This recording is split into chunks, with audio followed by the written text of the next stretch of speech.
মহান বিশ্ব শিক্ষক দিবসের এবং আলোচিত অনুষ্ঠানের সম্মানিত সভাপতি, বিশেষ অতিথি, গুণীজন এবং আমার সাথে উপবিষ্ট বিভিন্ন প্রতিষ্ঠান থেকে আগত শিক্ষক মন্ডলী,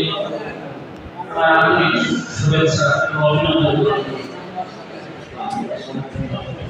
জীবনে অনেক সময় আছে বিভিন্ন অনুষ্ঠানে বক্তব্য দেওয়ার, আমি বিশ্বাস করি মনে প্রাণে এমন ধরনের অনুষ্ঠানে বক্তব্য দেওয়ার সুযোগ জীবনে কম আসে। কারণ মহান শিক্ষক, শিক্ষা কর্মকর্তা, দক্ষ প্রশাসক মন্ডলী এমন ধরনের বিষয় খুবই বিরল, অপ্রত্যাশিত, অভূতপূর্ব। তো আমি আন্তরিকভাবে অভিনন্দন জানাই যারা আমাকে সুযোগ করে দিয়েছেন এবং গুণীজনের তালিকায় আমি অন্তর্ভুক্ত হতে পেরেছি। তারপর উপস্থিত আছেন প্রিয় স্নেহধন্য আমার সাংবাদিক ছাত্র অনেক এবং সাংবাদিক বন্ধুগণ। এই মুহূর্তে এই মহান বিশ্ব শিক্ষক দিবসে আমি স্মরণ করি সর্বকালের সর্বশ্রেষ্ঠ মহান শিক্ষক হযরত মুহাম্মদ সাল্লাল্লাহু আলাইহি ওয়াসাল্লামকে, যার উপরে কোন শিক্ষক আছে বলে আমার জানা নেই। যদি বিশ্ব কবি থাকে তাহলে তাহার মহান শিক্ষকের নামে বলা উচিত বিশ্ব শিক্ষক। হযরত মুহাম্মদকে বিশ্ব শিক্ষক বলা যায়।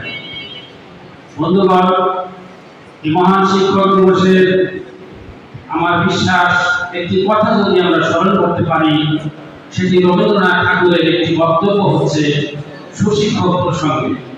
আমাদের সমাজে যেহেতু এখন সুশিক্ষক অত্যন্ত অপ্রতুল হয়ে গেছে, সুশিক্ষক প্রয়োজন। সেই সুশিক্ষক প্রসঙ্গে তিনি বলেছেন, যেখানে অধ্যাপকগণ জ্ঞানের চর্চায় সদা নিজেকে ব্যাপৃত রাখেন, শিক্ষার্থীগণ সেখানে বিদ্যাকে প্রত্যক্ষ করিতে পারে। আমার বিশ্বাস এই কথার মধ্যে শিক্ষক, শিক্ষার্থী সকল বিষয় অন্তর্ভুক্ত আছে। আপনারা দেখেছেন সকল সেক্টরেই আমরা আমাদের আশা মতো, আমাদের কাঙ্ক্ষিত বাঞ্ছিত অনেক কিছুই পাচ্ছি না। এর একমাত্র কারণটি আপনারা খেয়াল করে দেখেছেন কিনা, আমি বিশ্বাস করি মনে প্রাণে যে আমরা সুশিক্ষিত হয়ে আমরা মানসম্মত শিক্ষার্থী তৈরি করতে পারি না। যদি পারতাম বিগত সময়ের থেকে পাঠিয়ে কোন রাষ্ট্র ক্ষমতায় যারা ছিলেন তাদের বছরটা কিভাবে করেছে। ঠিক শিক্ষাক্ষেত্রে যদি আমরা পুরোপুরিত শিক্ষাদান করতে পারতাম, যেমন আমি এখনো বিশ্বাস করি এ প্লাস, গোল্ডেন এ প্লাস, এটি কিন্তু আমার মনে হয় আমরা কাঙ্ক্ষিত লক্ষ্যে উপনীত হতে পারবো।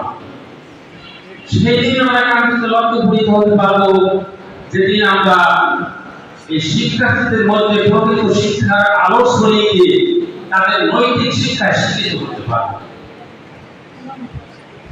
আমি মনে প্রাণে একজন শিক্ষক হিসাবে এটা বিশ্বাস করি। কারণ আমরা ভালো প্রশাসক পাচ্ছি না, কি কারণ? শুধু কি রেজাল্ট দেখেই আমরা নিয়ে নেব? তাহলে একটা কথা শুনে রাখুন এবং আপনি ভালো করে বিশ্বাস করুন, ভালো শিক্ষক পেতে চান তার আগে ভালো মানুষ, ভালো ডাক্তার বা চিকিৎসক পেতে চান ভালো মানুষ, ভালো প্রশাসক বা আমলা পেতে চান ভালো মানুষ। এই ভালো মানুষটা আসবে কিন্তু শিক্ষকের কাছে। আশা করি এই মহান শিক্ষক দিবসে যেহেতু সময় বেঁধে দেওয়া আছে, অতিরিক্ত সময় নেওয়া বা কাঙ্ক্ষণ করা যেটা আমি শুনেছি মনে করি না।